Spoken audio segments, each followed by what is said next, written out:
Stuart Law, congratulations. A welcome win, I'm sure, for you, but also a comprehensive one across the 4 days. What you've talked about, not letting those moments slip.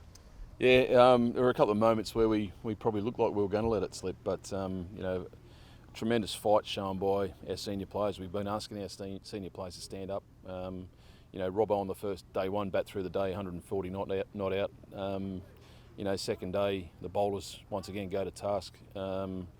Yesterday, Esky coming out with a groin injury to bat at number 7, but got us to a total. Shepherded us to a total that we could defend, and today the bowlers did their work, and really proud of Ethan Bamber, Tim Murtagh, Daryl Mitchell, and James Harris. To get the bulk of the work done, and the prize wicket of Marcus Harris from Nathan Souter was a beauty. So very pleasing, as you say. It's nice to stand here after a win, and with a happy vibe going through the dressing room, and I think we worked really hard for this one. That was the moment, wasn't it? 17 for 4 in the second innings, the moment where it's gone through in this season and in many seasons previous. Now, obviously, a couple of youngsters had to step up in that 17 for 4 because of Esky's injury, but crucially, Middlesex stopped it this time, and not only stopped it, put it right. Yeah, that's right. We have said all along we've got a young batting group. Batting's not easy against the Duke ball in England, and when you're playing your first, second, third game, it's even more difficult. So look, can sympathise with those young lads, but they've just got to remember what made them great, what made them get to this level. It'll still work out there, and they've just got to trust and believe that. Don't have to change the way they play, but the way that Esky and James Harris fought yesterday for a long time, just to stop the rot, and then get a partnership going, and then the rest of the boys just chipped in with a few runs to get us to 290 in front. With a bigger view, it's been a bad day, a bad hour, a bad innings that's hurt Middlesex.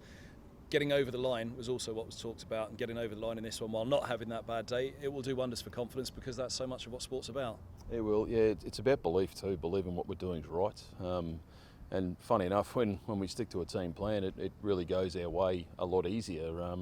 Sometimes when we go off that plan, it starts to unravel. But if we can just marshal the troops, get them back into what we're thinking about as a team, it generally comes out the right side. So this game really proved that. We talk about getting 300 in the first innings. We talk about bowling discipline, lines and lengths, going at 2.5 and over, and we did that for the whole game. And today was outstanding to get the win. Part of what that confidence is for what's ahead, and obviously it's till September now for the championship, but the remainder of the blast and the one-day cup. So Kent on Friday, Varun Chopra's in for that one, and that obviously he'll be in for the one-day cup as well, which is where Middlesex are looking to take this win and this confidence. Yeah, we are. Chop's come in. Steve Eskenazi out for a couple of weeks now. We're not really sure. Maybe 2, maybe 3 weeks with his injury. But Chop comes into, he's a class act at the top of the order in white ball cricket. So he comes in to take Esky's place on Friday. Unfortunately, he can't play on Sunday. Essex won't allow him to play in that game. But we just got to move on and get into that tournament. Take this vibe that we've got now into Friday. Don't rest on it. Don't think we've got it done. Mother cricket can come back and bite you on the backside. So we've got to go into Friday full of confidence, but also smart and intelligent cricket. You'll have Pete Hanscom back. That was something else. You won this match without the captain because of his COVID positive test. Daryl Mitchell perhaps as well for the list day. Obviously that's been spoken about as potentially a contract that could be extended. Yeah, look, Mitch has been awesome for us. Such a great character. His skill level is pretty high as well, so which is a pretty good package. We've been sitting on hopefully getting a travel voucher back into New Zealand a bit later.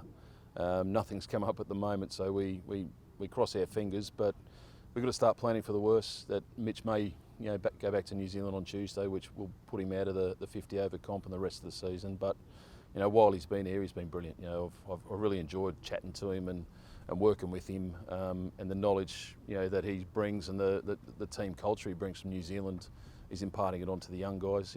The young guys have really sat around him and lapped it up. So he's not only done good work on the field, but also off the field, which is what an overseas player should be doing. Thanks for your time. Congratulations on the win. Yeah, cheers, Andy.